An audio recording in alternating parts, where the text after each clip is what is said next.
ரயிலை பிடிச்சு ஸ்வீடன்ல இருக்கிற அந்த தொழிலதிபரோட பெரிய மாளிகைக்கு போறாரு. அந்த தொழிலதிபர் மைக்கேல் கிட்ட ஒரு வேலையை ஒப்படைக்கிறாரு. 40 வருஷத்துக்கு முன்னாடி காணாம போன என் பேத்தி ஹாரியட்டை பத்தி நீங்க விசாரிக்கணும். என் குடும்பத்துல இருக்கிற யாரோ ஒருத்தர் தான் அவளை கொன்னிருக்கணும்னு எனக்கு தோணுது. ஆனா அது யாருன்னு தான் தெரியல. ஹாரியட் உயிரோட இருந்தப்போ எனக்கு பிறந்த நாள் பூக்கள் அனுப்புவா. இப்போ அவ செத்த பிறகும் அதே மாதிரி பூக்களை யாரோ அனுப்பி என்னை அசிங்கப்படுத்துறாங்கன்னு வருத்தமா சொல்றாரு. இந்த கேஸ விசாரிச்சு முடிச்சு கொடுத்தா மைக்கேல் தேடிட்டு இருக்கிற அந்த வில்லனை பத்தின ரகசிய ஆதாரங்களை தருவதாக அவர் உறுதி தர்றாரு. நீ அந்த வில்லன் மேல சொன்ன குற்றச்சாட்டுகள் எல்லாம் உண்மைதான நிரூபிச்சு உன்னோட கௌரவத்தை மீட்டெடுக்க இந்த தகவல் ரொம்ப உதவும்னு அவர் சொன்ன உடனே மைக்கேல் அந்த வேலையை செய்ய சம்மதிக்கிறாரு. வட்டார மொழி வடிவம். இன்னொரு பக்கம் எலிசபெத் அந்த வில்லனோட அடுக்குமாடி குடியிருப்புக்கு மறுபடியும் போறா. அதுக்கு முன்னாடி அங்க இருக்கிற செக்யூரிட்டி சிஸ்டத்தை உடைக்க ஒரு மெஷினை ரெடி பண்ண அவ தோழிக்கிட்ட அனுமதி வாங்குறா. அப்புறம் யாருக்கும் தெரியாம நைஸா உள்ள பூந்து சர்வர் பாக்ஸ்ல அந்த மெஷினை மாட்டிட்டு சத்தம் இல்லாம வெளியில வந்துடுறா. அதே நேரத்துல மைக்கேல் ஊரை விட்டு கிளம்பி அந்த தொழிலதிபரோட வீட்டுக்கு பக்கத்துல இருக்கிற ஒரு பழைய வீட்டுக்கு கேபின் போறாரு. அங்க அந்த தொழிலதிபர் தன் குடும்பத்துல இருக்கிற ஒவ்வொருத்தரை பத்தியும் மைக்கேல் கிட்ட விலாவாரியா சொல்றாரு. அவரோட நாஜி மாமாக்கள், குடிகார சொந்தக்காரங்க, கொடுமைக்கார மாமியார்னு எல்லாத்த பத்தியும் புட்டு புட்டு வைக்கிறாரு. மறுநாள் 40 வருஷத்துக்கு முன்னாடி இந்த கேஸ விசாரிச்ச போலீஸ்காரரை மைக்கேல் போய் பாக்குறாரு. ஆனா அவர்கிட்ட இருந்து உருப்படியா எந்த தகவலும் கிடைக்கல. ஹாரியட்டோட டைரியில இருக்கிற சில நம்பர்ஸ், லெட்டர்ஸ் பத்தி கேட்டதுக்கு அதெல்லாம் வெறும் போன் நம்பர் தான் தம்பி, அதனால ஒரு பிரயோஜனமும் இல்லன்னு அந்த போலீஸ்காரர் சாதாரணமா சொல்லிட்டாரு. இங்க பார்த்தா எலிசபெத்துக்கு கவர்மெண்ட் மூலமா நியமிக்கப்பட்ட அதிகாரிக்கு திடீர்னு பக்கவாதம் வந்துருது. அவருக்கு பதிலா ஒரு குண்டான அருவருப்பான மனுஷன் புது அதிகாரியா வர்றான். வந்த உடனே அவளை மிரட்ட ஆரம்பிக்கிறான். நீ ஒரு ட்ரக் அடிக்ட், கிரிமினல்னு அவன் மேல பழி போடுறான். அவளோட பணத்தை எல்லாம் அவன் கண்ட்ரோல்ல வச்சுக்கிட்டு நான் சொல்றதை கேட்கலன்னா கவர்மெண்ட் ஆசிரமத்துல அடைச்சிடுவேன்னு மிரட்டி கையெழுத்து வாங்குறான். வேற வழி இல்லாம எலிசபெத் மனசு உடைஞ்சு போய் அங்கிருந்து கிளம்புறான். அன்னைக்கு சாயந்தரம் மைக்கேல் ஹாரியட்டோட அண்ணன் மார்ட்டினை சந்திக்கிறாரு. ஹாரியட் காணாம போனதுக்கு அப்புறம் அவங்க குடும்ப தொழில் எப்படி எல்லாம் சரிஞ்சதுன்னு மார்ட்டின் சொல்றான். ரயில்வே ஸ்டேஷன்ல இருக்கிறப்போ யாரோ எலிசபெத்தோட பைய திருடிக்கிட்டு ஓடுறாங்க. அவங்க கிட்ட இருந்து பைய மீட்டுட்டாலும் உள்ள இருந்த லேப்டாப் உடைஞ்சு போயிருது. புது லேப்டாப் வாங்க பணம் கேட்க அந்த அதிகாரி கிட்ட போறான். ஆனா அவன் ரொம்ப கேவலமா நடந்துக்கிறான். அவளை கட்டாயப்படுத்தி அசிங்கமான வேலைகளை செய்ய வைக்கிறான். அந்த நரகத்திலிருந்து தப்பிச்சு வந்த எலிசபெத் அருவருப்புல வாந்தி எடுக்கிறா. அவன் கொடுத்த பணத்தை வாங்கிட்டு அங்கிருந்து வர்றா. மைக்கேல் விடாம லண்டனுக்கு போய் ஹாரியட்டோட சொந்தக்காரங்களை சந்திச்சு விசாரிக்கிறாரு. சின்ன வயசுல ஹாரியட் ரொம்ப குழப்பமாவும் கவலையாவும் இருந்தான்னு அவங்க சொல்றாங்க. ஹாரியட்டோட பெத்தவங்க தான் இதுக்கெல்லாம் காரணம்னும் அந்த குடும்பத்துல ஏகப்பட்ட பிரச்சனை இருந்ததாவும் மைக்கேல் தெரிஞ்சுக்கிறாரு. இதற்கிடையில எலிசபெத் சாப்பாட்டுக்கு கூட காசு இல்லாம அந்த அதிகாரி கிட்ட போன் பண்ணி கேக்குறா. அந்த அதிகாரி அவளை தன் வீட்டுக்கு வர சொல்றான். எலிசபெத் அவன் வீட்டுக்குள்ள போனதும் அவன் அவளை நேரா படுக்கை அறைக்கு கூட்டிட்டு போறான். அங்க இருக்கிற ஒரு மேஜை மேல எலிசபெத் தன் பைய வைக்கிறா. ஆனா அந்த பையில இருக்கிற கேமரா அங்க நடக்கிற எல்லாத்தையும் ரகசியமா ரெக்கார்ட் பண்ணிட்டு இருக்கு. திடீர்னு அவன் எலிசபெத்தோட கைய முறுக்கி விலங்கு போட பாக்குறான். அவ எவ்வளவோ போராடியும் அவன் அவ கழுத்தை நெரிச்சு மயக்கமடைய செஞ்சிடறான். அவ கண்ணு முழிச்சு பார்க்கும் போது படுக்கையில குப்புற கிடக்கிறா. அவளோட கைகள் கட்டிலோடு சேர்த்து கட்டப்பட்டிருக்கு. வாயும் துணியால இறுக்கமா கட்டப்பட்டிருக்கு. அவன் அவளோட துணிகளை கிழிச்சிட்டு ரொம்ப கொடூரமா அவளை சித்திரவதை செஞ்சு வன்புணர்வு பண்றான். அவளால எதுவுமே செய்ய முடியல. இன்னொரு பக்கம் மைக்கேல் சில பழைய போட்டோக்களை ஆராயிறாரு. அதுல ஜன்னல் வழியா யாரோ ஒருத்தர் வேடிக்கை பாக்குற மாதிரி இருக்கு. உத்து பார்த்தா அது ஹாரியட்டும் அவளோட சொந்தக்கார பையனும் மாதிரி தெரியுது. இத பத்தி மைக்கேல் இன்னும் ஆழமா விசாரிக்க ஆரம்பிக்கிறாரு. இதற்கிடையில் எலிசபெத் அந்த அதிகாரியை பழிவாங்க துடிக்கிறா. மறுபடியும் அவன் வீட்டுக்கே போறா. எனக்கு காசு வேணும்னு சொன்னதும் அவன் கதவை திறக்கிறான். ஆனா அவன் சுதாரிக்கிறதுக்குள்ள எலிசபெத் அவன் அடிச்சு வீழ்த்துறா. மயக்கமான அவனை படுக்கை அறைக்கு இழுத்துட்டு போய் அவன் செஞ்ச மாதிரியே அவனையும் கட்டி போடுறா. அவன் முழிச்சதும் அவன் ஏற்கனவே அவளை சித்திரவதை பண்ணப்ப எடுத்த வீடியோவை அவன்கிட்டயே காட்டுறா. இனிமே என்கிட்ட வாலாட்டுனா இத வெளியில விட்டுருவேன். என் பணத்துல உனக்கு இனிமே எந்த உரிமையும் கிடையாதுன்னு மிரட்டுறா. அவன் பயந்து போய் ஒத்துக்கிட்டதும் அவனுக்கு கடுமையான தண்டனை கொடுக்கறா. அவனோட மார்புல நான் ஒரு கற்பழிப்பு பன்றின்னு பச்சை குத்திட்டு இனிமே வேற எந்த பொண்ணு பக்கமாவது உன்னை பார்த்தேன் கொன்னே போட்டுடுவேன்னு எச்சரிச்சுட்டு அங்கிருந்து கிளம்புறா. மறுபுறம் மைக்கேல் ஹாரியட் காணாம போன அன்னைக்கு எடுத்த போட்டோக்களை பார்க்கிறாரு. கூட்டத்துல இருக்கிற யாரையோ பார்த்து ஹாரியட் பயந்து போனது அவருக்கு தெரியுது. மறுநாள் காலையில அவர் தன் பொண்ணை சந்திக்கிறாரு. அவ பைபிள்ல இருக்கிற சில வசனங்களை சுட்டி காட்டுறா.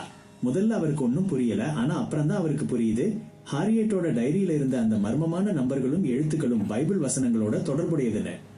மைக்கேல் அந்த டைரியில இருந்த குறிப்புகளை பைபிளை வச்சு சரிபார்க்கிறாரு. அதுல இருக்கிறதெல்லாம் பாவிகளுக்கு கிடைக்கிற பயங்கரமான தண்டனைகளை பத்தின வசனங்கள்னு அவருக்கு புரியுது. உடனே அந்த பழைய போலீஸ்காரரை கூப்பிட்டு காணாம போன வேற ஒரு பெண்ணை பத்தி கேட்கிறாரு. அந்த பொண்ணோட பேரோட முதல் எழுத்தும் டைரியில இருந்த எழுத்தும் ஒன்னா இருக்கு. அது மட்டும் இல்லாம அந்த பொண்ணு கொல்லப்பட்ட விதமும் பைபிள்ல சொன்ன தண்டனை மாதிரியே இருக்கு. அவங்க பேசிட்டு இருக்கும் போதே அந்த தொழிலதிபர் டைகோன் வீட்டில இருந்து ஆம்புலன்ஸ் வேகமா வெளியே வருது. அவருக்கு ஏதோ விபத்தாகிடுச்சுன்னு தெரியுது. இப்போ தனக்கு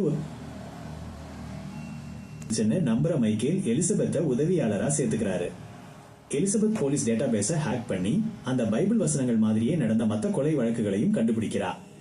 எல்லா கொலைகளுக்கும் ஒரு ஒற்றுமை இருக்கிறதையும் ஹாரியட்டே அந்த தொடர் கொலையாளியை தேடிட்டு இருந்ததையும் எலிசபெத் கண்டுபிடிக்கிறா. கொல்லப்பட்ட பெண்கள் எல்லாரும் யூதர்கள். இதையெல்லாம் வச்சு பார்க்கும்போது டைகூனோட நாஜி குடும்பத்தில் இருக்கிற யாரோ ஒருத்தர் தான் இதையெல்லாம் பண்ணிருக்கணும்னு அவளுக்கு தோணுது. மறுநாள் காலையில அவங்க வீட்டு வாசல்ல ஒரு பூனை செத்து கிடக்குது. அதோட கை கால்களை ஸ்வஸ்திகா வடிவுல வளைச்சு வச்சிருக்காங்க. இது அவங்களுக்கு கொடுக்கப்பட்ட ஒரு எச்சரிக்கை. மைக்கேல் காட்டுக்குள்ள இருக்கிற ஒரு பழைய வீட்டை தேடி போகும்போது யாரோ ஒருத்தன் அவரை துப்பாக்கியால சுடுறான். தோட்டா உரசிக்கிட்டு போக அவர் நூலிழைவுல உயிர் தப்பிச்சு வீட்டுக்கு ஓடி வர்றாரு. அங்க எலிசபெத் கேமராக்களை ஃபிட் பண்ணிட்டு இருக்கா. மைக்கேலோட காயத்துக்கு மருந்து போட்டதுக்கு அப்புறம் 2 பேருக்கும் இடையில ஒரு நெருக்கம் உருவாகுது. அடுத்த நாள் எலிசபெத் அந்த நிறுவனத்தோட பழைய ஆவணங்களை ஆராயறா. மைக்கேல் மறுபடியும் ஹாரியட்டோட சொந்தக்காரங்களை பார்த்து போட்டோக்களை சேகரிக்கிறாரு. எலிசபெத் முதல்ல ஹாரியட்டோட அப்பா தான் இதையெல்லாம் பண்ணிருப்பாருன்னு நினைக்கிறா. ஆனா அவர் செத்த பிறகும் கொலைகள் தொடர்றதை பார்த்து குழம்புறா. அப்புறம் ஒரு பழைய போட்டோல மார்டின் போட்டிருக்க ஜாக்கெட் அந்த சந்தேக நபரோட ஜாக்கெட்டும் ஒன்னா இருக்கிறத கவனிச்சு மார்டின் தான் அந்த கொலையாளின்னு கண்டுபிடிக்கிறா. எலிசபெத் வீட்டுக்கு வந்து பார்க்கும்போது அங்க மைக்கேலை காணோம். கேமராவை செக் பண்ணும்போது மார்டின் அங்க வந்தது தெரியுது. அதே நேரத்துல மைக்கேலுக்கும் மார்டின் மேல சந்தேகம் வந்து நைசா அவன் வீட்டுக்குள்ள நுழைறாரு. அங்க மார்டின் வச்சிருக்க துப்பாக்கிகளை பார்த்துட்டு இருக்கும் போதே கார் வர்ற சத்தம் கேக்குது. மைக்கேல் வெளியில தப்பிக்க பார்க்கும்போது மார்டின் அவரை பார்த்துட்டு உள்ள கூப்பிடுறான். 2 பேரும் கொஞ்ச நேரம் பேசிட்டு இருக்கும் போதே மார்டின் திடீர்னு துப்பாக்கியை காட்டி மைக்கேலை மிரட்டி ஒரு ரகசிய அறைக்கு கூட்டிட்டு போறான். அங்க ஏதோ ஒரு விஷ வாயுவை மைக்கேல் மேல செலுத்துறான். மைக்கேல் மயக்கமாயிடுறாரு. அப்புறம் கண்ணு முழிச்சு பார்க்கும்போது அவர் கைகள் கட்டப்பட்ட நிலையில கூரையில தொங்கிட்டு இருக்காரு. வட்டார மொழி வடிவம். மார்டின் ஒரு கேமராவை ஆன் பண்ணிட்டு மைக்கேல் கிட்ட தன் வெறுப்பை கொட்ட ஆரம்பிக்கிறான். மற்ற நாட்டில இருந்து இங்க வந்து குடியேறவங்களை எனக்கு பிடிக்காதுன்னு அவன் சொல்லிட்டு இருக்கும்போது ஹாரியட் ஒன்னும் அப்படி வந்தவை இல்லையே, அப்புறம் ஏன் அவளை கொன்னன்னு மைக்கேல் கேட்கிறாரு. இதை கேட்டதும் மார்டினுக்கு பயங்கர கோபம் வருது. ஒரு பிளாஸ்டிக் கவரை எடுத்து மைக்கேலோட முகத்துல போட்டு மூச்சு திணற வைக்கிறான். மைக்கேல் துடிக்கும் போது எங்க அப்பா என்னையும் ஹாரியட்டையும் சின்ன வயசுல பாலியல் ரீதியா கொடுமைப்படுத்தினாருன்னு மார்டின் சொல்றான். அவன் மைக்கேல கத்தியால வெட்ட வர்ற அந்த நேரத்துல கரெக்டா எலிசபெத் அங்க வந்துடுறா. ஒரு கோல்ட் ஸ்டிக்கால மார்டின் மண்டையிலேயே ஓங்கி ஒரு அடி போடுறா. அவன் மைக்கேல விடுவிக்கிறதுக்குள்ள மார்டின் அங்கிருந்து தப்பிச்சு கார்ல ஓடுறான். எலிசபெத் அங்க இருந்த ஒரு துப்பாக்கியை எடுத்துக்கிட்டு தன் மோட்டார் சைக்கிள்ல அவனை துரத்துறா. எலிசபெத் வேகமா போய் அவனை மறிக்க மார்டின் நிலை தடுமாறி காரை விபத்துக்குள்ளாக்குறான். கார் தலைக்கு புற கவிழ்ந்துடுது. மார்டின் உள்ளேயே மாட்டிக்கிறான். எலிசபெத் துப்பாக்கியோட அவனை நெருங்கும் போது கார் பயங்கரமா வெடிச்சு சிதறுது. மார்டின் அந்த தீயிலேயே கருகி இறந்துடுறான். மறுநாள் காலையில போலீஸ் அந்த இடத்துக்கு வர்றாங்க. மைக்கேல் ரூம்ல கண்ணு முழிச்சு பார்க்கும்போது பக்கத்துல எலிசபெத் இருக்கா. 2 பேரும் பேசிக்கிறாங்க. அப்போ எலிசபெத் தனக்கு 12 வயசு இருக்கும்போது தன் அப்பாவையே உயிரோட புதைக்க பார்த்த கதையை சொல்றா. அப்புறம் மைக்கேல் ஒரு விஷயத்த சொல்றாரு. ஹாரியட் பத்தி பேசும்போது மார்டின் ரொம்ப கோவப்பட்டான். அதை பார்த்தா அவன் ஹாரியட்டை கொல்லலன்னு தோணுது. அவ காணாம போறதுக்கு 1 வருஷம் முன்னாடியே அவங்க அப்பாவும் இறந்துட்டாரு. அப்போ ஹாரியட் கண்டிப்பா உயிரோட தான் இருக்கணும், எங்கேயோ தப்பிச்சு போயிருக்கான்னு சொல்றாரு.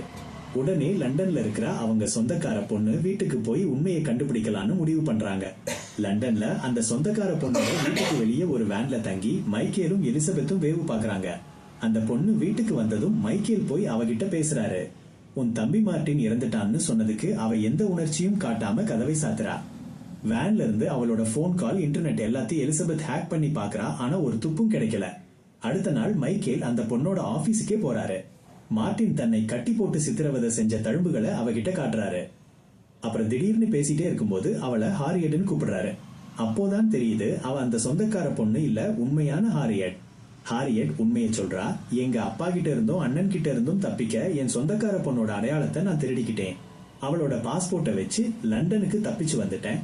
நான் உண்மையிலேயே இறந்துட்டேன்னு எல்லாரையும் நம்ப வச்சேன்னு சொல்றா. நிஜமான அந்த சொந்தக்கார பொண்ணு 20 வருஷத்துக்கு முன்னாடியே ஒரு கார் விபத்துல இறந்துட்டதையும் அவ மைக்கேல் கிட்ட விளக்கி சொல்றா. மைக்கேல் ஒரு நிர்வாண பெண்ணோட போட்டோவை காட்டி இது நீதானேன்னு கேக்குறாரு. ஹாரியட் அழுதுகிட்டே உண்மையை சொல்றா. அவ சின்ன பிள்ளையா இருந்தப்போ அவங்க அப்பாவே அவளை பலமுறை பாலியல் கொடுமை செஞ்சிருக்காரு. அவர் செத்த பிறகு அவங்க அண்ணன் மார்ட்டினும் அதே மாதிரி அவளை சித்திரவதை பண்ண ஆரம்பிச்சிருக்கான். ஒரு நாள் அவங்க அப்பா குடிபோதையில ஹாரியட்டை கொல்ல பார்த்தப்போ அவ தற்காப்புக்காக அவரை துடுப்பால அடிச்சு ஏரியில தள்ளி விட்டுட்டதா சொல்றா. அவர் தண்ணியில மூழ்கி இறந்துட்டாரு. ஆனா இத மார்ட்டின் பார்த்தறான்.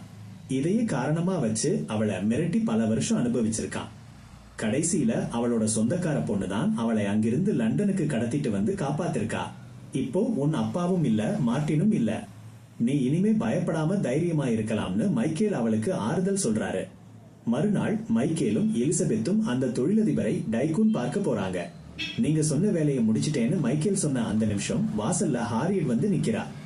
40 வருஷம் கழிச்சு தன் பேத்தியை பார்த்த அந்த தொழிலதிபர் கண்ணீர் விட்டு அவளை கட்டிக்கிறாரு. அந்த இடமே ரொம்ப உருக்கமா இருக்கு. ஆனா அந்த தொழிலதிபர் வில்லனை பத்தி கொடுத்த தகவல்கள் ரொம்ப பழசா இருந்ததுனால அதை வச்சு வில்லன் மேல கேஸ் போட முடியாதுன்னு தெரிஞ்சு மைக்கேல் செம கடுப்பாகிறாரு. அந்த பேப்பரை தூக்கி நெருப்புல வீசுறாரு.